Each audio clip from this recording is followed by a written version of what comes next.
Hitantsika androany zany a ny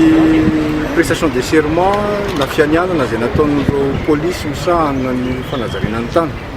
Ny andraiky moa araky ny polisy ny aménagement territoire azy zay a dia hijery ny fandikana lalàna rehetra, mikasika ny lalàna zay feno fanajariana ny tany sy ny resaka fanajariana tanan-dehibe ary indrindra ny resaka permis de construire. Izy ireo dia nisy 7 misy avy atao ministère central enina, dia misy ny avy any amin'ny service régional ny aménagement territoire any afaritra, dia misy avy eo amin'ny apipa anankiray ary ny ambiny dia avy amin'ireo commune périphérique 7 manodidina Antananarivo. Ny andraikitra an'izy ireo zay resahana zay dia anaramaso zay fanarandahana rehetrarehetra zay dia manana fahefana izy zany hanao verbalisation, hanao constatation am'ireny visite de santé na remblai illicite na construction illicite na koa fahazahoan-dalana na taratasy zay navoaka ka tsy nanaraka ny lalàna dia manana didy izy amin'izay anoratra an'izay dia anakery zay dia miainga avy eo zany dia hoakatao amin'ny fitsarana amin'izay ilay verbalisation ataony ka dia miainga eo ny fampiarana ny resaka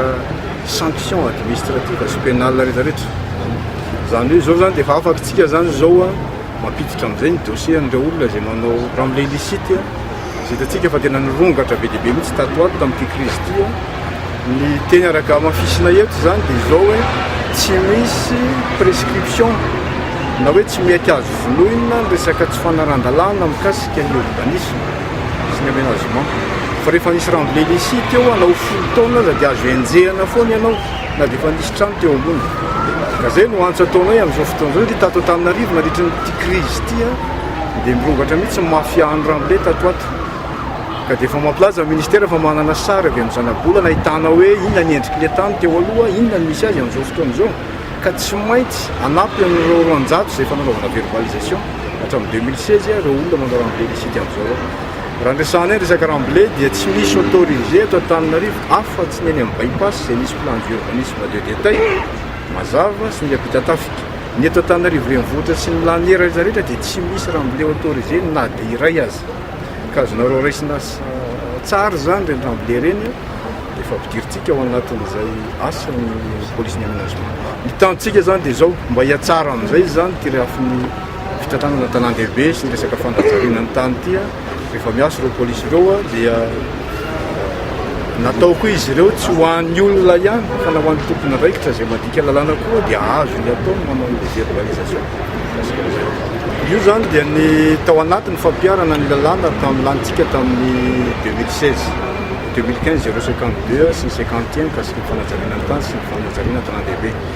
Dia ny asa izy nanomboka hatramin'ny 2017 dia roanjato zany efa verbalisation natao, misy arrêté de travaux, misy démolition eny natao anatin'izany, misy koa le hoe fampianarana ny olona